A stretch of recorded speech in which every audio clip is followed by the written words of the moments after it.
સુરતમાં વધતી ગરમી વચ્ચે મિલેનિયમ 2 માર્કેટમાં કાપડની દુકાનમાં વિકરાળ આગ લાગતા અફરાતફરી મચી ગઈ હતી। જોકે ફાયરના જવાનોએ ભારે જહેમતે આગ પર કાબુ મેળવી લેતા કાપડ વેપારીઓએ હાશકારો લીધો હતો।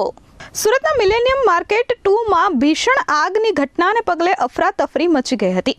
માર્કેટના 6થા માળે આવેલી દુકાન નંબર 645માં અચાનક જ આગ ફાટી નીકળી હતી।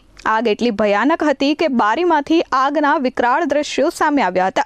જો કે કાપડ માર્કેટમાં આગની ઘટનાને પગલે તાત્કાલિક જ ફાયરની 10 થી 15 ગાડીઓ ઘટના સ્થળે પહોંચી ગઈ હતી અને આગ પર પાણીનો મારો ચલાવી આગને કાબૂમાં લેવાના પ્રયાસો કર્યા હતા। ભારે જહેમત બાદ આગ પર ફાયરના જવાનોએ કાબુ મેળવ્યો હતો। સદનસીબે આ ઘટનામાં કોઈ જાનહાનિ થઈ નથી, પરંતુ પ્રાથમિક શોર્ટ સર્કિટના કારણે આ આગ લાગી હોવાનું અનુમાન સેવવામાં આવી રહ્યું છે। કાપડ માર્કેટની દુકાનમાં આગ લાગતા વેપારીને મોટા પાયે નુકસાન થયું હોવાની ભીતિ સેવાઈ રહી છે। જો કે કોઈ જાનહાનિ ન થતા સૌ કોઈએ રાહતનો શ્વાસ લીધો હતો। મારું નામ Harish Gadhvi, deputy chief fire officer, Limbayat zone. 12:35 ટાઈમે અમારા ફાયર કંટ્રોલમાં આગની ઘટનાનો કોલ આવેલો। માનદરવાજા, મજુરા, ડુંભાલ, પૂણા, નવસારી બજાર અને ઘાટી શેરી ગેટની ગાડીઓ ઘટના સ્થળે મોકલેલી।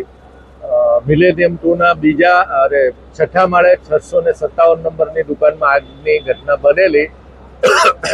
પ્રાથમિક તારણ એવું છે કે લગભગ શોર્ટ સર્કિટને કારણે આગ બની હોય। 10 થી 12 ગાડીઓ ઘટના સ્થળે। બીજું વિશેષમાં આજ